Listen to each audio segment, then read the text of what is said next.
Fala galera, tudo bem? Esse é o vídeo mais geralzão para dar uma passada nos jogos das quartas e falar um pouco dessas semifinais que estão definidas, né? Então, de um lado da Euro, França e Espanha, do outro lado da Euro, Holanda e Inglaterra. Esse é um ponto interessante, né? Se a gente pensar, geralmente a gente olha para as chaves e tal, e sempre que a gente projeta os confrontos, a gente vai olhando e projetando quem pode cruzar lá na frente, quase sempre tem alguma zebra, alguma coisa que sai muito do script, dá uma quebrada no chaveamento. Não foi o que aconteceu dessa vez na Euro, né? Porque acabam sendo duas semifinais pesadas. É sim, claro, verdade. Um lado da chave foi claramente mais forte do que o outro, o que também não significa que o campeão não possa sair do lado mais fraco, teoricamente. Mas, no fim das contas, meio que deu a lógica. Você pode dizer que talvez o único. Não sei, eu tenho dificuldade até em caracterizar como surpresa, como zebra. A queda da Itália para a Suíça não foi uma surpresa, não foi uma zebra. Até porque a Suíça apresentou um bom futebol ao longo do torneio. Então, assim, acho que da mesma forma que se a Inglaterra cai para a Suíça, também não seria uma grande zebra. Talvez tivesse um pouco mais desse peso por ser a Inglaterra caindo cedo dentro do torneio e tal, mas porque chegou como uma das badaladas, né? Em casos de aposta aparecia até como a mais cotada para o título antes, e tá viva na disputa pelo título. Eu quero até falar um detalhe sobre a Inglaterra mais para frente, mas então, assim, do ponto de vista de peso, viram semifinais muito interessantes, né? A semifinal entre Espanha e França é enorme, é a semifinal da terça-feira, 4 da tarde no horário de Brasília. Esse jogo vai ser transmitido pela Globo e pelo Sport TV, e na quarta-feira Inglaterra e Holanda, às 4 da tarde também. Esse jogo vai ser transmitido pela Cazé TV, é a divisão das transmissões do Brasil. Então, assim, Espanha e Alemanha, França e Portugal, naturalmente atraíam todas as atenções. Do ponto de vista de jogo jogado, Espanha e Alemanha principalmente, porque eram as duas principais seleções do torneio, e embora, claro, muito vá se discutir por muito tempo sobre a questão do pênalti da mão no Cucurella e tudo, e que depois circularam algumas informações importantes sobre a recomendação da UEFA em não marcar aquele tipo de pênalti e tal, assim, no mundo que a gente se acostumou a ver, é claro que é um lance de um pênalti que geralmente é marcado, e é claro que isso condiciona o resultado, é claro que a Alemanha tem motivo para reclamar na minha forma de ver, tem a questão do impedimento na origem da jogada, que também foi um argumento dado, enfim, mas minha ideia aqui nunca é entrar tanto nesse aspecto. O ponto principal aqui é, projetando um Espanha e França, vai ser muito interessante ver essa Espanha que tem sido o time mais encantador do torneio pela capacidade técnica, e foi inclusive contra a Alemanha em boa parte do jogo, a forma como mesmo perdendo o Pedri, conseguiu acionar o Dani Olmo com espaço para correr por dentro, a enorme contribuição do grande torneio que faz o Nico Williams, o Lamine Yamal, que pela idade sempre impressiona o que ele faz também, e dando assistência dentro do jogo e tudo. O Dani Olmo acabou virando o grande protagonista, né, em termos de participação direta em gols, e até por ter entrado na vaga do Pedro, mas assim, é uma Espanha que tem jogado um futebol muito bom no torneio. E que vai enfrentar uma França que muita gente olha com desconfiança e fala, pô, a França não tá jogando bem e tal. Mas eu acho que a França tá sendo a França tá sendo o que ela se propõe a fazer na era de Champs, e é muito essa a força dela. Ela não é uma seleção dominante, ela não é uma seleção que produz tanto, é claro, tá produzindo até menos do que se imaginava, se a gente pensar que ela chega a uma semifinal de Euro tendo feito 3 gols, sendo um de pênalti e 2 gols contra. Isso é um dado que por si só é um espanto. Ainda mais para uma seleção que tem o Mbappé e vários outros jogadores. Mas se a gente para pensar no nível individual das atuações dos jogadores do meio para trás, a gente vai destacar vários. O Manhã foi fundamental dentro da partida contra Portugal. O Koundé fez uma partidaça contra a Bélgica, por exemplo, nas oitavas. O Saliba tá fazendo um grande torneio. O Theo tá fazendo um ótimo torneio. O Tchouaméni fez uma partidaça contra a Bélgica nas oitavas, por exemplo. O Camavinga, que substituiu o Rabiot, fez uma grande partida contra Portugal nas quartas. O Kanté é um dos nomes do torneio até aqui. Então, assim, isso para citar jogadores do meio para trás, considerando a França nesse trio de meio-campistas. Então a gente acaba falando, claro, todo mundo espera que a França seja uma seleção encantadora, envolvente, convincente, mas ela não quer fazer isso na verdade, né? A França continua sendo o que ela é, que é um time que confia muito na capacidade de se defender, ainda que em alguns momentos acabe abrindo mão de mais jogadores marcando. Isso foi um pouco da tônica do jogo contra Portugal, e é verdade que Portugal fez talvez seu melhor jogo dentro do torneio, que Portugal teve Rafael Leão bem, que o Francisco Conceição de novo saiu bem do banco e criou chances, e Portugal poderia ter vencido o jogo, e poderia mesmo. Agora, são aqueles detalhes de um confronto muito igual. A gente volta ao tópico que eu tinha falado antes, né? O tópico das oitavas. O vídeo que eu gravei das oitavas era justamente destacando a questão das margens mínimas. E aí você olha para esses confrontos das quartas e vê um monte de prorrogação, a disputa de pênalti. São detalhes que diferenciam times que chegam na final e que eventualmente acabam campeões, de times que caem nas oitavas e são tratados como grandes fracassos. Muitas vezes essa margem é muito pequena. Então Portugal, acho que num todo, decepcionou dentro do torneio, mas ficou aquém do que pretendia, até pelo que era a sua proposta de jogo. Aí sim, de um futebol de maior volume ofensivo, de presença no campo de ataque, de circulação melhor da bola. Claro que teve pontos positivos, o Vitinho acho que fez um bom torneio, o Nuno Mendes fez um bom torneio, o Pepe fez um bom torneio, todos esses foram destaques individuais. Francisco Conceição vindo do banco foi bem, o Rafael Leão acho que nas últimas 2 partidas chamando mais essa iniciativa também, mas se a gente pensa do Bruno Fernandes, do Bernardo Silva, que eram jogadores fundamentais para esse futebol ser mais produtivo com a bola, eles acabaram tendo um torneio abaixo, especialmente o Bruno Fernandes. O Cristiano Ronaldo, pouco envolvido no jogo, nessa tentativa, nessa ânsia por acioná-lo mais vezes, um festival de cruzamentos sem muito destino, sem muita precisão. É um Cristiano Ronaldo que nesse estágio da carreira já não é mais aquele cara que consegue fazer a diferença por conta própria, que vai receber a bola no meio de 2, 3, 4, vai arrancar, superar marcadores, não é. Aí é uma questão do estágio da carreira atual dele. É um pouco triste constatar isso, mas isso é um fato, assim, isso não é uma surpresa nesse momento. Então, é claro que o Cristiano Ronaldo ainda é um grande finalizador, mas dentro do torneio também não foi, né? Porque ele teve um volume alto de finalizações, é verdade, muitas forçadas, muitas cobranças de falta e tal, né? Mas acabou sendo um torneio ruim do Cristiano Ronaldo, e tanto que o debate em parte de Portugal é a questão do quanto influencia ter um Cristiano Ronaldo na equipe para a maneira da equipe jogar. Se não fica um desespero para jogar a bola na área, para envolvê-lo um pouco mais no jogo. E é um questionamento que faz bastante sentido, mas enfim. Portugal caiu, claro, não foi por causa do Cristiano Ronaldo, assim como é cruel apontar o dedo pro João Félix e falar, foi por sua culpa. Ele perdeu o pênalti dentro da disputa, acontece. Detalhe, de novo, as margens mínimas às vezes podem ser centímetros. Uma bola que poderia ter batido na trave e entrado no pênalti seria o pênalti perfeito. E aí, bate na trave e sai, vira o grande problema. Faz parte, e disputas de pênalti são cruéis por conta disso também. Mas enfim, acho que Portugal acabou fazendo uma boa partida dentro do que podia, diante de uma França tão sólida e tão confiante dentro do que tem a oferecer. Do lado da França, e aí projetando até um pouco, né, de França e Espanha, eu não sei se eu vou conseguir fazer vídeos projetando detalhadamente os jogos, né, nesses próximos dias, mas por uma questão de viagens, de rotina, de deslocamentos, mas enfim. É importante lembrar das suspensões da Espanha, né? A Espanha vai sem o seu lado direito da defesa. A Espanha perde o Carvajal suspenso e perde o Lenormand suspenso. É o lado direito de marcação, é o lado do Mbappé, que atua pela ponta esquerda. Então, será que vai entrar o Jesus Navas, veterano, na lateral direita, com o Nacho como zagueiro, ou eventualmente o Nacho como lateral direito, que seria um pouco mais cauteloso, mais conservador, e aí ter o Nacho na lateral e mais o Dani Vivian fazendo a zaga? É uma possibilidade. Embora nessa opção você fique sem zagueiro no banco de reservas. Enfim, vamos ver o que o De La Fuente vai fazer projetando esse duelo. E aí eu tô falando só de um dos vários aspectos. O Mbappé que foi substituído no meio da prorrogação, que também foi uma surpresa do ponto de vista da França, né? O Griezmann acabou tendo uma partida abaixo, embora tenha sido escalado numa função que tinha mais a contribuir, como a ponta desse losango, como o 10, né, do time, desse 4-3-1-2 da França.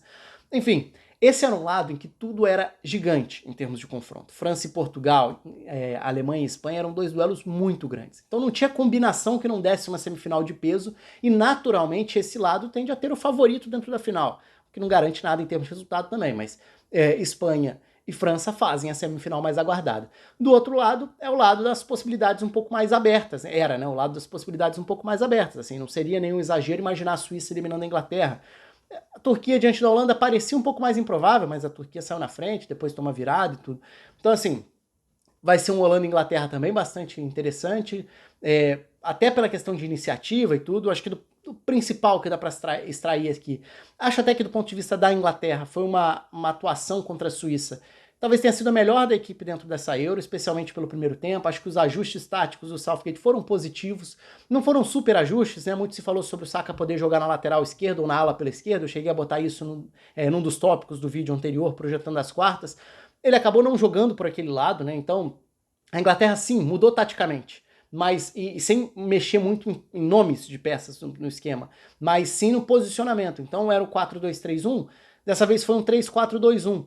Mas esse 3-4-2-1 teve na prática, né, assim, se a gente for olhar, o Saka como ala pela direita e o Trippier como ala pela esquerda, o que se imaginava da inversão desses dois para ter um jogador de perna esquerda na esquerda, com o Saka podendo ocupar o corredor, acabou não acontecendo. Mas só o fato do Trippier ocupar uma altura mais estabelecida como um ponta no momento com bola, já permitiu que o Phil Foden não fosse o ponta, e sim que o Phil Foden jogasse numa dupla de meias com o Bellingham, o que pro Phil Foden significa jogar numa faixa mais central. E acho que do ponto de vista de distribuição das peças da Inglaterra em campo, me pareceu um time um pouco mais equilibrado. e que também conseguiu não só uma boa atuação do Saka, uma bela atuação do Saka, mas também conseguiu travar um pouco um lado que era muito forte da Suíça, que era o lado esquerdo, o lado com Ebscher, com Ricardo Rodrigues, com Rubem Vargas. A surpresa da Suíça foi justamente não mexer no time, porque era de se esperar o Widmer voltando de suspensão na ala direita, ele acabou não começando, o Ndói foi mantido por lá. Então acho que a Inglaterra teve méritos dentro do jogo. Convence? Empolga? Não, claro que não. Tanto que precisou correr de novo atrás do resultado. Já tinha acontecido contra a Eslováquia e aconteceu dessa vez também. E acaba passando depois nos pênaltis dessa vez, né? Não foi nem a vitória na prorrogação, como tinha acontecido contra a Eslováquia. Teve o mérito de empatar muito rapidamente também depois do gol sofrido, né? O gol do Saka era no momento em que o Southgate estava tentando mexer um pouco mais, e aí sim, de uma forma um pouco mais radical. O que parece muito claro é que o Southgate não vai fazer grandes transformações no seu time, eventualmente no desenho, na estrutura da equipe, mas ele tem no banco de reservas muitas opções, e aí sim, quando o time fica atrás, aí ele lança, como ele lançou. O Eze como um meia pela esquerda, o Luke Shaw vindo de papel quase de um zagueiro pela esquerda para fazer ultrapassagem, então ficou com Saka na direita, mais Phil Foden, Cole Palmer, Eze, Luke Shaw passando, Bellingham vindo de segundo volante, então muitas armas, né, usando a profundidade de um elenco que ofensivamente tem bastante a oferecer mesmo. Mas isso parece muito mais uma questão circunstancial do que algo para a gente imaginar dentro das escalações iniciais, né? Enfim. Agora, o ponto que eu acho legal falar da Inglaterra é, por mais questionado que seja o trabalho do Southgate e o nível de desempenho da Inglaterra é ruim, constantemente ruim, então a Inglaterra faz um torneio ruim, chega na semifinal jogando pouca bola até aqui. Até acho que contra a Suíça ela teve alguns pontos positivos a mais em relação ao restante do torneio. Mas o torneio da Inglaterra de futebol é muito pobre. E dá para ser campeão assim também, nada impede. Agora, o que é interessante é que, por mais que exista muita crítica, e acho que muitas das críticas são bem naturais em relação ao trabalho do Southgate, o recorte de trabalho da era Southgate traz a Inglaterra a uma consistência de resultados que historicamente a seleção da Inglaterra não tem. Então é um momento acima da média da seleção da Inglaterra. Porque, primeiro, a Inglaterra não é uma seleção tão acostumada assim, não só a títulos, evidentemente, mas a chegar perto de títulos. Isso também é raro ao longo da história da Inglaterra. E aí você pega, na era Southgate, semifinal da Copa de 2018. Sem jogar bem, verdade. Semifinal de Copa do Mundo. Aí chega, tô falando do ponto de vista puramente resultado agora, tá? Semifinal de Copa do Mundo 18. Euro 2020, né, que foi em 2021. Finalista, vice-campeã. Copa do Mundo 2022. Quartas de final caindo pra França. No que pra mim é a melhor atuação da Inglaterra na era Southgate, tá? Foi a eliminação contra a França. Aí você pega agora, no mínimo semifinalista na Euro 2024. É uma consistência de resultados nos 4 grandes torneios desse período que é relevante. Porque se a gente for pensar grandes resultados da Inglaterra, a gente vai falar da Copa de 66, quando a Inglaterra foi campeã em casa, e depois vai falar sobre semifinal da Copa em 90, semifinal em 2018, a semifinal da Euro em casa em 96. Então são episódios muito mais esporádicos. E assim, a Inglaterra teve ótimos times nesse período. Por exemplo, o time da Euro de 2004 era um time fantástico, que seria ainda no papel, né? Em 2004 até acho que jogou um pouco mais de bola. Em 2006 já não jogou bem, cai também para Portugal como em 2004. Aí em 2008 nem se classifica para Euro. Em 2010 faz uma péssima Copa do ponto de vista de desempenho. Na década passada, pré-Southgate, por exemplo, porque muita gente vai falar, mas o chaveamento é fácil e tal. Isso acontece, chaves mais fáceis, chaves mais difíceis, isso faz parte de um torneio como esse. Em 2016, a Inglaterra caiu para a Islândia nas oitavas da Euro. Então, assim, não é só questão de chave. Na Euro passada, a Inglaterra eliminou a Alemanha nas oitavas da Euro. Então, assim, eu não caio muito, eu não compro muito, não é só para a Inglaterra, para qualquer outro time ou seleção, essa questão de chaveamento. É claro que algumas chaves podem facilitar, abrir mais o caminho, mas isso não tira o mérito para você avançar, que você pode cair antes, como a Inglaterra caiu para a Islândia. O que eu estou querendo dizer aqui é, por pior que seja o desempenho, em termos de convencimento e de se aproximar do que todo mundo espera que a Inglaterra seja, a Inglaterra está conseguindo chegar além do que ela costuma chegar historicamente. Isso não deixa de ser curioso e relevante. Então, do ponto de vista de resultados de trabalho, o trabalho do Southgate, de certa forma, se aproxima um pouco com o trabalho do Deschamps, porque o Deschamps tem um pouco essa ideia, que é a frase que eu tenho repetido muito nessa Euro, de que a França é o que ela é e não o que a gente espera que ela seja. A gente, opinião geral, pública geral, é sempre, nossa, a França ainda não deu espetáculo. Quando é que essa França vai atropelar os adversários? Quando a França atropelou os adversários na era Deschamps? A França constantemente chega longe, constantemente faz grandes torneios, e ela é muito forte, ela confia muito nas suas peças, sendo um time sólido defensivamente e que eventualmente acaba ganhando o jogo. E esse mata-mata é um retrato disso. um 1-0 com um gol contra num jogo extremamente amarrado contra a Bélgica, um 0-0 com vitória nos pênaltis, num jogo amarrado, com alguns momentos bons no segundo tempo, o jogo ficou um pouco mais descontrolado, mas um jogo em que Portugal talvez tenha tido até mais chances do que a França. E a França tá de novo na semifinal, e a França passa muito essa ameaça, né?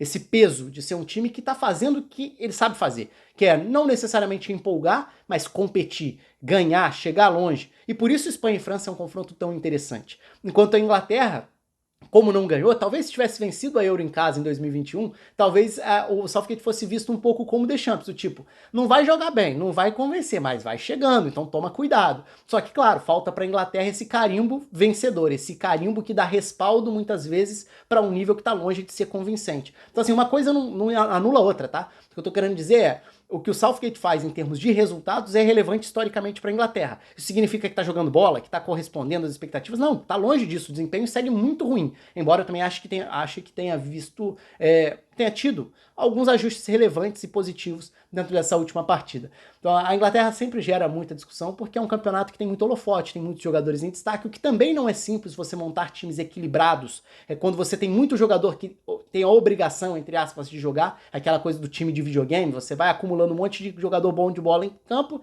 e se resolve. No futebol, pra valer, não é bem assim, né? Você tem ajustes, complementos, questões táticas para equilibrar. Isso quer dizer que o Southgate tá fazendo tudo que pode? Não. Talvez um treinador com maior capacidade pudesse extrair muito mais essa seleção. Acho que isso não entra nem em questão, isso é bastante óbvio. Mas, aos trancos e barrancos, a Inglaterra tá lá, tá na semifinal da Euro e vai pegar uma Holanda que também não inspira tanta segurança assim, e acho que essa é a graça desse lado da chave, porque se do outro lado tem o grande futebol contra a seleção que tem sido extremamente sólida e mesmo sem empolgar, vence, chega, que é o duelo entre Espanha e França, do outro lado estão duas seleções que deixam interrogação na cabeça, né? Holanda e Inglaterra, seleções que você olha e fala, mais ou menos, a Holanda não chegou com esse status, mas pode chegar uma final. E talvez tenha jogado mais bola do que a Inglaterra até aqui, se a gente pensar que a Holanda fez uma boa partida contra a Romênia, que a Holanda reagiu a um jogo complicado diante da Turquia usando o banco, usando o Weghorst, que é um jogador que tem essa capacidade de mexer na composição do ataque, empurrar a defesa para trás, de certa forma um paralelo muito natural a Turquia teve dificuldades para proteger a própria área dentro do torneio, se ajustou muito bem com o Montella passando a jogar com linha de 5. Isso incomodou muito a Áustria, mas quando a Áustria coloca um centroavante a mais e a Turquia é empurrada para trás, pareceu uma questão de tempo ali para a Áustria arrancar o resultado. Não deu tempo e o Gunnar fez uma grande defesa no finalzinho do jogo. Contra a Holanda deu tempo, contra a Holanda conseguiu reagir, empatar, virar, diante de uma Turquia que com a entrada do Weghorst também foi empurrada mais para trás. Então tem uma semelhança ali. A sensação é de que se tivesse mais 5, 10 minutos, a Áustria talvez tivesse vencido o seu jogo, ou no mínimo empatado o seu jogo diante da Turquia. A Holanda já conseguiu essa virada. De qualquer forma, acho que a Turquia conseguiu competir bem dentro do torneio, ajustando taticamente, tentando amenizar algumas deficiências que tinha. E muito importante e relevante o que fez o Arda Güler, né? O Arda Güler assumiu um papel para um jogador muito jovem, de uma referência técnica, de muita participação no jogo, pelo lado direito contra a Holanda, na partida contra a Áustria mais por dentro, mas enfim, em diferentes faixas do campo, a capacidade de batida na bola, as assistências, os cruzamentos, foi dele a assistência no gol contra a Holanda também. Então acho que é um torneio que meio que reforça essa alta expectativa ao redor do futebol do Arda Güler, porque no Real Madrid ele passou a temporada lesionado e quando entra na reta final sempre teve um envolvimento, uma participação direta em gols bem relevante. E na Euro ele foi muito bem para uma Turquia que naturalmente é uma seleção que ainda oscila, que mudou um pouco a característica dentro do torneio, mas acho que o Arda Güler sai bastante valorizado e é mais um jogador para a gente observar no Real Madrid, pensando na próxima temporada europeia. Mas a Holanda, se acabar avançando, acho que foi um jogo que trouxe dificuldades, e o Verbruggen no final acabou fazendo defesa importante também, porque aí a Turquia também acabou tendo a chance nos minutos finais de ir para uma pressão, para uma abafa, então nesse sentido acabou tendo um papel invertido em relação ao que tinha vivido contra a Áustria, né, de tomar pressão e sustentar, dessa vez tentou a pressão e o adversário sustentou. Fato é que, desse lado da chave, o campeão de Euro é a Holanda, né? A Holanda que ganhou a Euro lá de 88 e pega a Inglaterra que tenta o seu título inédito de Euro. Enfim, tem muita coisa interessante do ponto de vista de projeção, de duelos, de embates táticos, individuais e tudo mais, características de cada uma dessas seleções, mas o fato é que viraram duas semifinais de peso, duas semifinais grandes, duas semifinais que chamam a atenção. Claro, França e Espanha, um jogo maior do que Holanda e Inglaterra, em tese, né? Do ponto de vista de expectativa de enfrentamento entre duas das principais favoritas. Do outro lado, tá teoricamente quem vai entrar como azarão para a final. Mas como eu disse antes, isso é só uma questão de favoritismo, de olhar para o desempenho ao longo do torneio e tudo. não significa nada em termos de garantia de resultado. Vocês podem deixar aí o que vocês esperam dessas semifinais de Euro, o que vocês acharam das quartas, certamente vários tópicos interessantes eu deixei passar batido, que eu simplesmente liguei aqui, saí falando o que veio na cabeça só para gravar enquanto dava tempo aqui. Um abraço para todo mundo e até a próxima.